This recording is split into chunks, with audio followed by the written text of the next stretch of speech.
Assalamualaikum warahmatullahi wabarakatuh. Bertemu lagi dengan YouTube channel Hendra Saputra. Kali ini kita akan melanjutkan pembahasan algoritma pemrograman lagi ya, terkait fungsi input dan output di C++. Nah, pada kesempatan kali ini kita akan membahas bagaimana memahami salah satu fungsi-fungsi pemrograman yang ada di C++. Nah, ini fungsinya yaitu input dan output. Spesifik ini kita bahas karena ini nanti juga akan menjadi pemahaman kita dalam mempraktekkan kode program pada C++. Baik, bagaimana kelanjutannya? Silahkan simak pada video berikut ini. Oke, kita mulai. Nah, dalam hal ini yang kita pahami dalam praktek pengetikan kode program, baik dimanapun itu algoritmanya, nah seperti ini merupakan sebuah sistem yang tiga ini yaitu input, proses, dan output. Nah, ini akan menjadi pembahasan kita bahwa proses input ini itu adalah merupakan uh, sesuatu yang nanti kita masukkan ke dalam program. Jadi, ini konsep metodologinya. Jadi, kita masukkan data-data, kemudian nanti setelah kita masukkan, ini biasanya diambil dari perangkat. Ya, kalau perangkatnya berarti sebelum kita menginput di aplikasinya tersebut atau di program tersebut, itu kita menggunakan perangkat ya seperti keyboard ya untuk teksnya, atau mungkin mouse atau kamera atau mikrofon. Jadi ini hal dasar dari awal ya. Kemudian untuk proses, pada proses ini merupakan langkah yang harus dilakukan program untuk menghasilkan output. Jadi di sini kuncinya. Jadi supaya bisa menghasilkan output, di proses inilah kita perlu memahami bagaimana cara menggunakan algoritma tersebut. Ya, apa sih bentuk kode program yang akan kita gunakan. Nah, jadi diproses sehingga nanti outputnya atau informasi yang dilakukan setelah proses ini bisa ditampilkan di layar. Nah, jadi hal dasar ini, proses sistem ini yang perlu kita ketahui untuk dalam membuat aplikasi pemrograman. Ya. Kemudian untuk fungsi output pada C++, nah ini memiliki 4 fungsi dasar untuk menampilkan output. Nah, jadi yang pertama itu namanya cout. Nah, saya tandai dengan warna merah ya, ini untuk menampilkan teks ke layar. Kemudian juga ada CERR, itu untuk menampilkan tanda error. Kemudian ada clog untuk menampilkan log. Kemudian juga printf, itu untuk menampilkan output atau fungsi dari C. Jadi kalau di C++ itu cout, kalau ingin seperti bentuk C nanti bisa menggunakan printf ya. Nah, seperti ini kita bisa memanfaatkan implementasinya di dalam pemrograman untuk fungsi cout ini. Jadi seperti ini. Jadi diketik cout, kemudian juga ada lambang panah ke kiri 2 kali ini atau siku ya, siku kecil dari 2 kali, itu harus ditandai seperti ini, mengarah ini. Kemudian nanti ada teks yang mau ditampilkan di layar. Jadi misalnya kalau teksnya itu nanti harus diawali dengan kutip 2 buka, ditutup dengan kutip 2 tutup. Nah, gitu ya. Jadi ini teksnya, jadi apapun teksnya nanti harus diawali tanda kutip ini. Nah, kemudian nanti di bagian sini dibatasi juga dengan tanda panah kiri ini, kemudian dikasih kode pemrograman ENDL dan ditutup dengan titik koma. Nah, ini artinya untuk membuat baris baru. Ya, baris baru. Ini simbolnya. Jadi kalau nanti ada baris pertama kita tulis Hello C++, kalau mau di enter, nanti kita kasih tanda di ujungnya ini ENDL titik koma. Kemudian juga ada simbol selain dari ENDL ini, juga ada /n ini. Ya, ini juga bisa digunakan untuk menandai untuk baris baru. Nah, ini seperti inilah penggunaan fungsi output yaitu cout. Oke. Nah, ini contohnya. Misalnya saya tulis seperti ini. Ya, kita contohkan yang kedua ya, tadi yang pertama. Cout tanda kiri ya, panah kiri 2 kali, kemudian tulis namaku adalah. Nah, kalau saya tulis juga yang untuk baris kedua, cout ini. Nah, sehingga nanti kalau saya running setelah di-compile, nanti outputnya akan menjadi satu baris. Nah, jadi digabung menjadi satu baris. Tadi kita kan contohkan pakai ada kode enter di belakangnya. Ya, nah jadi kalau ini contohnya seperti ini menjadi satu baris. Nah, berikutnya kalau kita menggunakan ENDL atau /n ini, ya, di ujung dari baris pertama ini, nanti untuk bertemu dengan baris kedua, dia akan berada di bawahnya. Jadi ENDL, maka ditampilkan dua baris menjadi seperti ini. Jadi kalau tanpa yang ini ya, tanpa siku, ya tanpa panah kiri dua ENDL ini, itu nanti dia akan menjadi satu baris. Ya, nah itu pemanfaatan dari cout dan ENDL. Nah, ada juga menggunakan string.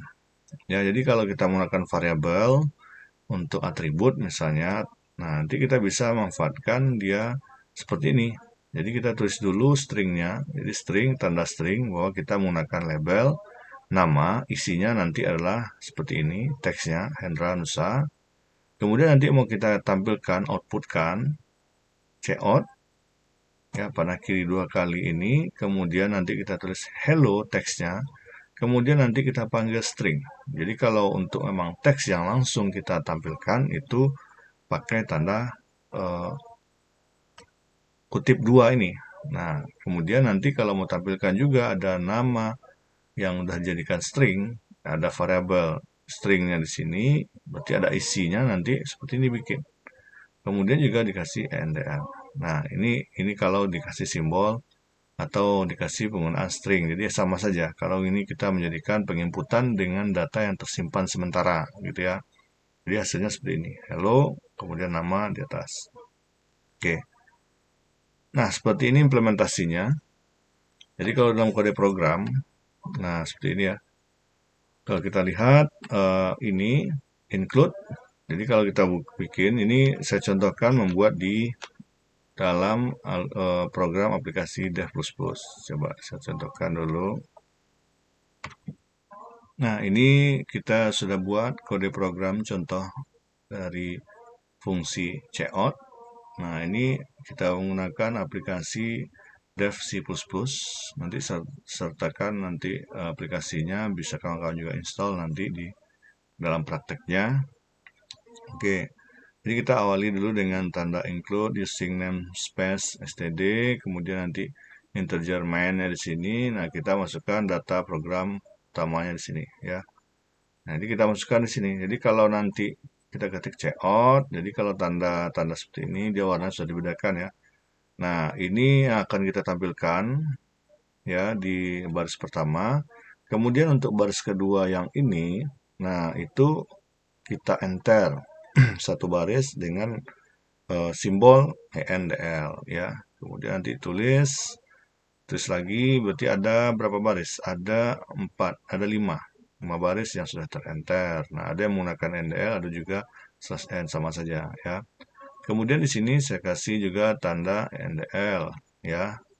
Berarti nanti terenternya 2 kali. Satu untuk ke bawah di sini, di NDL lagi untuk memunculkan yang ini. Ya, kemudian nanti return 0 ya. Kalau kita compile, berarti di sini ya, execute.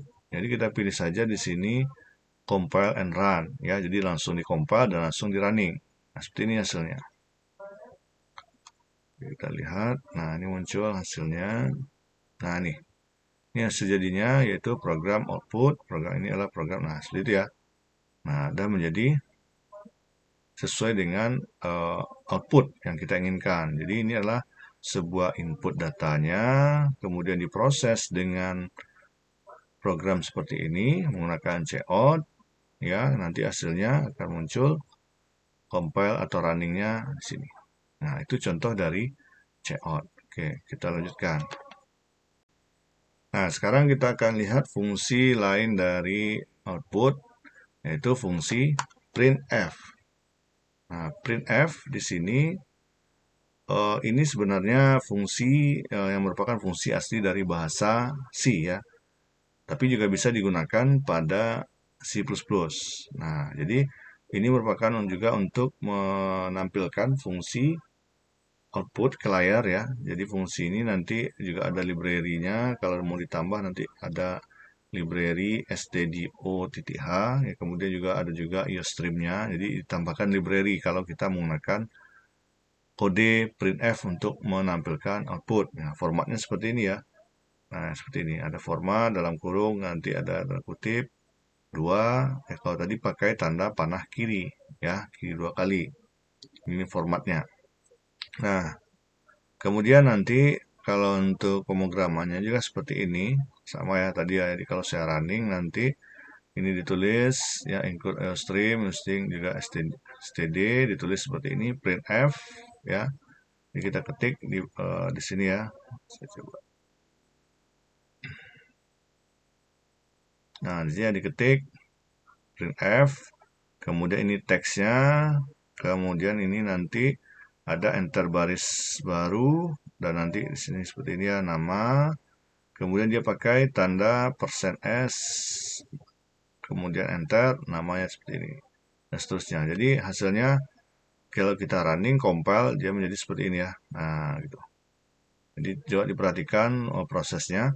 Ini satu baris printf, kemudian ini nama. Jadi kalau untuk kita menggunakan printf ada pakai tanda ini. Jadi dia menandakan ini string, ini teks yang mau kita outputkan adalah string. Jadi makanya dikasih %s ini ya. Nah, gitu ya. Kemudian juga ada di sini menampilkan data outputnya angka numerik, jadi adalah %d desimal. Jadi harus pakai tanda ini. Nah, seperti ini format lain. Jadi kalau ada yang mau digunakan di C++, menggunakan simbol printf juga bisa. Oke. Ini penjelasannya tadi ya. Jadi ada %s, kemudian %d, kemudian juga dengan /n. Jadi ini sudah kita gunakan tadi dalam program yang ini ya. Oke. Nah, berikutnya simbol-simbol lain selain persen tadi juga ada %c, menampilkan karakter, kemudian juga ini ada i desimal, juga ada %f, menampilkan bilangan pecahan, ini bilangan oktal, kemudian ini hexa, kemudian ini tabs untuk mentabs teksnya. Jadi kalau kita mau memberikan itu, kita kasih simbol di situ ya, di dalam pemrograman. Oke. Nah, kemudian kita ke fungsi input. Nah, tadi ada outputnya ada dua ya, cout sama printf. Nah, sekarang fungsi input lawannya, nah juga ada dua ya. Jadi kita akan menggunakan dua fungsi juga, ada yang namanya cin sama scanf. Nah, kalau cin tadi temannya itu cout, kalau scanf temannya ini printf. Nah, ini kita lihat kedua fungsi ini ya. Nah, fungsi cin ini itu seperti ini ya, hampir sama ya dengan cara pengetikan cout tadi. Tapi fungsi cin ini, kalau cout panahnya ke kiri, kalau ini panahnya ke kanan. Ya, kemudian ini variabel data yang mau kita simpan nanti. Jadi seperti ini format programnya. Nah, kalau kita lihat seperti ini hasilnya, implementasinya. Jadi kita ingin input. Jadi kita ingin buat input ya, input dari data ini. Jadi harus pakai string, kemudian di nama, kemudian juga di sini cout-nya. Cout-nya kenapa ada cout? Ya karena ini mau kita keluarkan dulu dalam aplikasinya. Ya, tuliskan nama. Kemudian nama ini pas kita tulis mau disimpan di mana? Jadi ada variabelnya nama. Jadi cin. Jadi dia berfungsi di sini langsung muncul ini. Kemudian juga nanti kita keluarkan hi, kemudian juga nanti kita keluarkan nanti variabel nama yang sudah terisi tadi, dan nanti kita masukkan tambahan cout-nya seperti ini. Nah, kira-kira ini salah satu contoh cin. Mungkin kalau kita lihat di dalam hasil runningnya seperti ini. Nah, ini kan sudah muncul ya. Saya coba contohkan di aplikasinya seperti apa ya. Saya contohkan. Nah, ini saya udah buka di aplikasi dev C++. Jadi ketik sesuai dengan penjelasan tadi. Saya coba running, compile. Oke, saya compile. Dan running ya. Oke, nanti dia akan muncul teks ini. Tuliskan nama. Jadi dia muncul yang satu ini dulu, cout. Kita tulis nama. Nah, setelah itu kita enter. Kita enter di sini. Nanti akan muncul seperti ini. Hai Hendra, selamat datang. Jadi yang tadi Hendra tadi sudah muncul di bawah ini. Nah, padahal kita ngetiknya seperti ini tadi ya. Checkout, hai, ada variabel nama. Nah, seperti itu. Jadi ini adalah proses check-in fungsi input yang kita gunakan. Jadi salah satu implementasinya seperti ini. Ya, rasa mudah ya. Oke. Kita lanjut. Nah, ini fungsi terakhir yaitu scanf. Nah, seperti ini formatnya. Jadi scanf kurung ya. Kemudian ini formatnya juga harus ada simbol ini dan juga ada nih variabelnya. Nah, jadi untuk yang scanf ini juga sama. Tadi ini fungsi dasar dari di bahasa C. Kita bisa gunakan di C++ dengan format seperti ini. Nah, nanti ini yang akan mengambil input ya, yang akan merekam input. Jadi sama dengan check-in tadi ya. Nah, ini juga tergantung jenis tipe data. Jadi kalau angka dengan string, jadi ini akan simbolnya ada di sini ya. Formatnya %s, %d, atau %i, atau %x. Jadi kita akan tentukan dia menggunakan simbol ini. Jadi harus didefinisikan kalau kita mau data yang kita input itu apa ya. Oke, kemudian kita coba lihat. Nah, ini implementasinya. Nah, ini seperti ini sama tadi ya. Pas kita mau membuat nanti data program, jadi kita harus definisikan variabelnya dulu, catnya. Jadi artinya karakternya ini adalah variabel name, ini adalah variabel web address. Jadi berapa karakter definisikan dulu. Kemudian nanti yang akan muncul untuk printf, jadi nama ini akan muncul dulu. Itu seperti ini ya nama, nanti dia akan minta seperti ini. Nah, nama muncul dulu. Kemudian ya saya arahkan di sini ya. Nah, nanti akan muncul nama. Nanti nama ini kita akan ketik. Berarti ada variabelnya name. Nanti dia akan disimpan di variabel name. Kemudian nanti kita enter. Nah, printf lagi alamat web. Jadi alamat web muncul seperti ini. Nah, webnya nanti datanya yang kita input scanf ini itu nanti seperti ini. Nah, akan tersimpan di variabel web address yang sudah kita buat ini. Nanti kita ada garis tanda seperti ini 2 kali ya. Ini yang pertama di depan, di enter dulu, kemudian enter lagi. Nah, dia akan memunculkan nama yang diinputkan, alamat yang diinputkan. Jadi tadi yang kita input printf dulu, di outputkan dulu ini teksnya ini. Kemudian nanti dipanggil variabel yang sudah kita gunakan tadi. Yang nama sudah diinput di dalam variabel name. Kemudian web address juga sudah kita input di dalam variabel web address. Jadi sehingga dia bisa munculkan data ini. Ya. Nah, kira-kira itu penjelasan dari fungsi input dan output. Saya rasa mudah ya untuk implementasinya. Jadi ini pemahaman awal-awalnya saja di sini sehingga nanti kita bisa membuat program yang lebih detail lagi untuk implementasi input dan output. Demikian penjelasannya. Terima kasih atas perhatian. Jangan lupa klik like, komen, dan subscribe. Ya, Assalamualaikum warahmatullahi wabarakatuh.